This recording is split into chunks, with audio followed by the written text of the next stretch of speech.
Hello student, स्वागत है आपका हमारे चैनल में। आज हम इस वीडियो में जानने वाले हैं बल और बल के प्रकार। इस वीडियो को कंप्लीट देखिएगा, पूरा कंप्लीट बल और बल से रिलेटेड 4 से 5 प्रश्न को कवर करने वाला हूं, जो आपके परीक्षा के लिए बहुत ही महत्वपूर्ण होगा। तो आपको क्या करना है, वीडियो को बस स्टार्टिंग से लेके एंड तक देखना है और सुनना है। कॉपी पेन लेके रखिए, नोट्स करते चलिए, ठीक है। चलिए शुरू करते हैं। सबसे पहले प्रश्न की तरफ देखते हैं। सबसे पहला प्रश्न कि बल क्या होता है और बल का परिभाषा क्या होता है, ठीक है।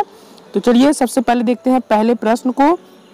देखिए, बल की परिभाषा तथा मात्रक लिखिए। ऐसे ही आपके प्रश्न में पूछा जाएगा, आपके एग्जाम में पूछा जाएगा। उत्तर देखिए क्या है।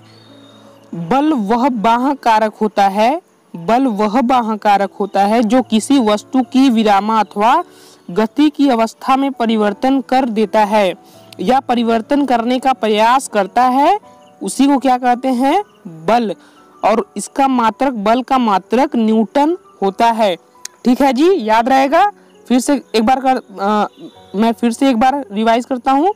बल वह बाह्य कारक होता है जो किसी वस्तु की विरामा अथवा गति की अवस्था में परिवर्तन कर देता है या परिवर्तन करने का प्रयास करता है, बल कहलाता है।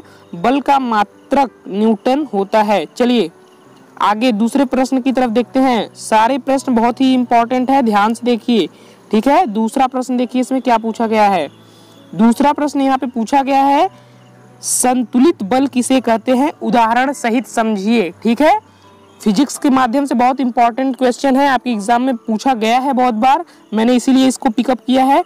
संतुलित बल किसे कहते हैं, उदाहरण सहित समझाइए। उत्तर देखिए, यदि वस्तु पर एक साथ 2 या अधिक बल लगे हों तथा उनका परिणामी बल शून्य हो तो ऐसे बलों को संतुलित बल कहते हैं। देखिए, यदि किसी वस्तु पर 1 या 2 से अधिक बल लगे हों तथा उनका परिणामी जो बल हो वो शून्य हो, तो ऐसे बलों को ही क्या कहते हैं, संतुलित बल कहते हैं, ठीक है जी।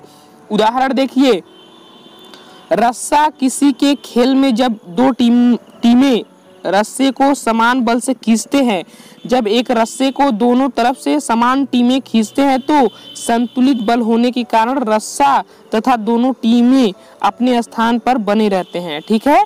जब 2 टीमें आपस में रस्सा खींचते हैं तो रस्सा और दोनों टीमें एक ही स्थान पर रुके होते हैं।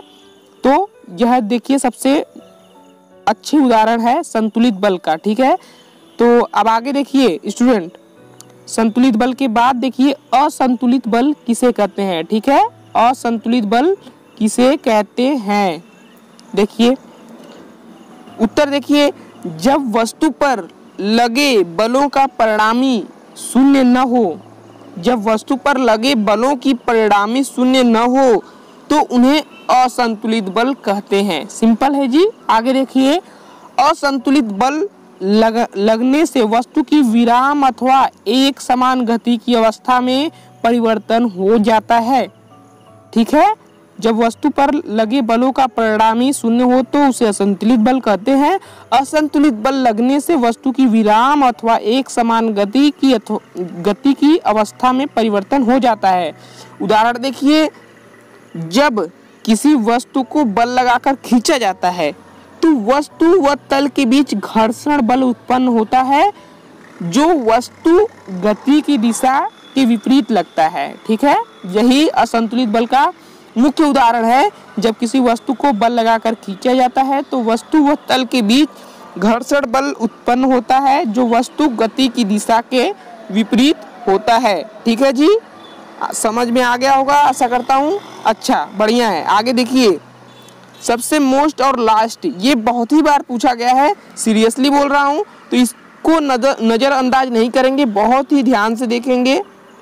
देखिए प्रश्न क्या है, बल के आवेग की परिभाषा तथा मात्रक लिखिए। क्या लिखना है, बल के आवेग, बल नहीं, यहाँ पर बल नहीं पूछा गया, बल के आवेग की परिभाषा तथा मात्रक लिखिए। उदाहरण देखिए, उत्तर देखिए, जब कोई बड़ा बल किसी वस्तु पर थोड़े